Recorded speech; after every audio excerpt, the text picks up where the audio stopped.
How to allow or deny Wi-Fi control permission on Samsung Galaxy S26 Ultra. Let's start the video. First of all, go to App Library. Here click on Settings app. Now in Settings, scroll down and click on Apps. After click on Apps, click on this three dot icon and click on Special Access.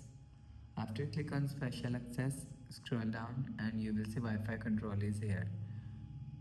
After click on Wi-Fi control, if you want to deny Wi-Fi control, turn off this button.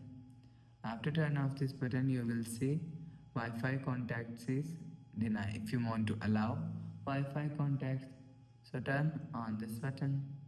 After turn on this button, you will see Wi-Fi control apps is allow. So you will allow or deny Wi-Fi control apps from here.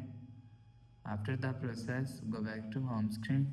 So that's how you can allow or deny Wi-Fi control permission on Samsung Galaxy S26 Ultra.